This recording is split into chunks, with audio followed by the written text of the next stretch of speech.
আমরা আজকে অন্তর্বর্তীকালীন এই সরকারের কাছে জোর দাবি জানাতে চাই, যে বিচারই আপনারা করেন, 2006 সালে 28 অক্টোবর ফেসিবাদের উত্থান হয়েছে, সেদিনই মূলত বাংলাদেশ পথ হারিয়েছে, সেদিনই বাংলাদেশে রক্তের বন্যার হোলি খেলা তারা শুরু করেছে। সুতরাং যে বিচারই বাংলাদেশে শুরু হোক, প্রথম শেখ হাসিনার সেই লইগি বৈঠার নির্দেশদাতা হিসাবে তাকে গ্রেপ্তার করে প্রথম এই বিচার দিয়ে শুরু করলে বাকি বিচারগুলোই কেবলমাত্র সফল এবং সার্থক করা সম্ভব। এবং 2024 সালের 5 আগস্ট ওই 2006 সালের 28 অক্টোবরই ঘটনার ধারাবাহিকতা, সেটার প্রতিশোধ দেশের জনগণ নিয়েছে।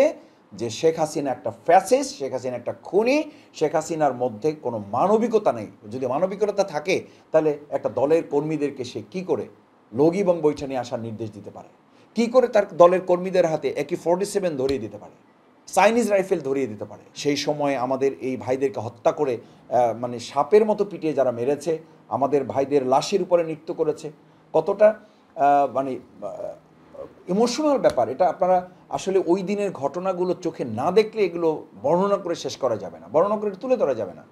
আমাদের ছাত্র জনতা জুলাই এবং আগস্টে যে গণ অভ্যুত্থান করেছেন, সেই গণ অভ্যুত্থানের আমরা আমাদের ভাইদেরকে স্মরণ করছি। আল্লাহ তাদেরকেও 2006 সালের শহীদদের সাথে কবুলে মঞ্জুর করুন। এবং এই শহীদের রক্তের বদলা হিসেবে তারা যে স্লোগান তুলেছিল, উই ওয়ান্ট জাস্টিস, সেরকম একটা ইনসাফপূর্ণ, জাস্টিসপূর্ণ একটা সুন্দর বাংলাদেশ যেন আমরা বিনির্মাণ করতে পারি, সেই প্রত্যাশা ঢাকাবাসীর কাছে, আমার শ্রদ্ধেয় প্রিয় দেশবাসীর কাছে করছি।